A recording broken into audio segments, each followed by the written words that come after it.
The homeland of soul, where is the homeland of the soul returns. Part 16 on the theme of contemporary human confusion by Oriental philosophers. In the previous lectures, we have all discussed a problem, that is, in order to solve the social crisis caused by the materialization of contemporary human beings, we have only one basic way, that is, to return to the soul.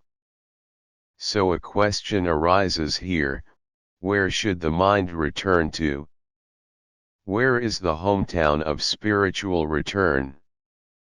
In addition to the wisdom of life philosophy, religious spirit, and religious doctrine are regarded as classical spiritual learning, ancient Jewish wisdom is the birthplace of Western religious spirit and religious doctrine, while Judaism, Christianity, and Islam are the three waves aroused in the origin of a Western religious spirit. The theoretical cornerstone of the ancient Jewish wisdom for the Western religious spirit he created lies in the theory of God's creation and the fate of the world. The universe and human beings are all created by God and created by God. Therefore, in this sense, the religious spirit of the West, the religious theory of the West, or the study of the soul belonging to the West can also be called theology. The world religion of the East is only Buddhism. Then in the theory of Buddhism, there is no status of God, there is no such theory of God's creation. In the theory of Buddhism, all things in the universe are born and destroyed by karma, and all things are born and destroyed by karma, which is a kind of existence in itself, and it does not need any God or God to create. More specifically, everything in the world emerges from the nothingness of the artistic conception with the cause and disappears from the nothingness of the artistic conception with the cause. Therefore, the study of Oriental religion is Buddhism, it is not theology. Then this study of mind, we can call it the study of extinction. As for the theory of the emptiness of the world, well, in the previous lectures, we have explored in depth, the greatest tragedy of contemporary human beings lies in the materialization of human nature and personality, the materialization of human nature into physical greed, personality into physical logic. Human beings betray their loyalty to the soul, which is the starting point and destination of all contemporary human social crises. As we have said, returning to the mind is the only way to solve this human doomsday crisis. Then, we have to think about another question, that is, where should the human mind return? Can Western religious theology and Eastern Buddhism become the homeland of the human soul return in the era of scientific rationality?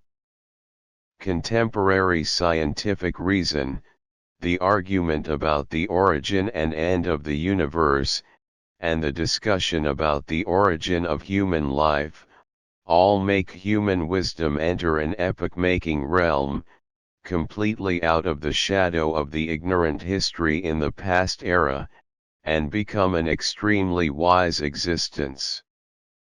At least in the exploration of the subject universe, human beings have been sublimated into an extremely intelligent existence. In this era of scientific rationality, the theory of God's creation of the world put forward by the Western religious spirit thousands of years ago seems so old, decadent, and even ignorant. It can be said that in the face of the challenge of scientific rationality, the ideological cornerstone of Western religious theology, that is, the theory of God's creation of the world and human destiny, has collapsed, and the theology of God's creation of the world has lost the authority of absolute truth that it once had. In the era of scientific rationality, Western religious theology now needs to consider, first of all, how to save people's minds.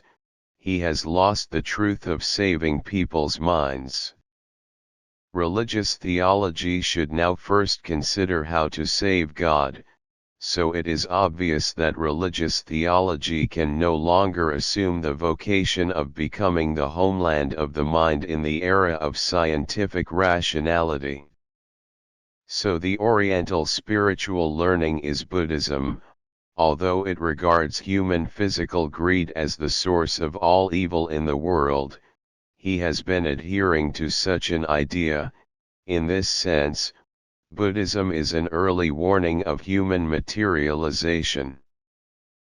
But on the other hand, Buddhism holds an absolutely negative attitude towards the meaning of life. Because of the denial of the meaning of life, Buddhism itself does not call on human beings to pursue a more brilliant and spiritual charm of the meaning of life. Buddhism only has a sense of beauty like yellow leaves falling all over the sky. He has no ability to create a life meaning with strong spiritual charm, to call on and charm the contemporary human mind rotten in physical greed. Therefore, in this sense, Buddhism has no way to assume, in the era of scientific rationality, as the homeland of the soul of the vocation.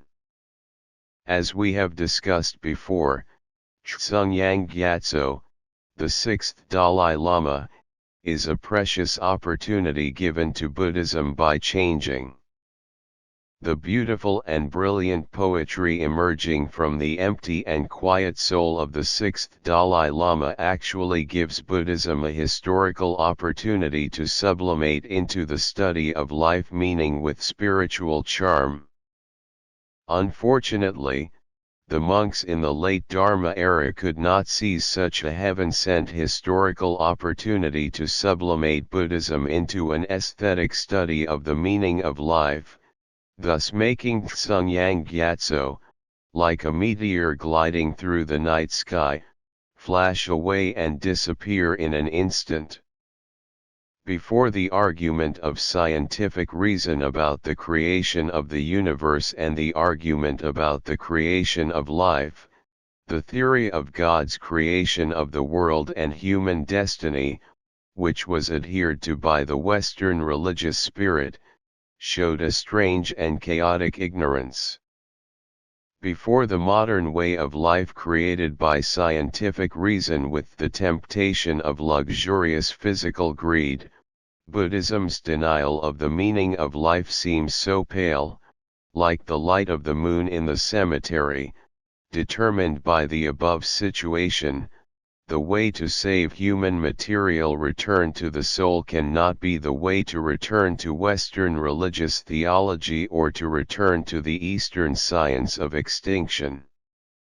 The so-called road of returning to the soul must be the road of rebuilding the homeland of the soul, the cause of rebuilding the belief that human essence lies in the soul in the era of scientific rationality, and the road of rebuilding the human pursuit of absolute truth and ultimate comfort.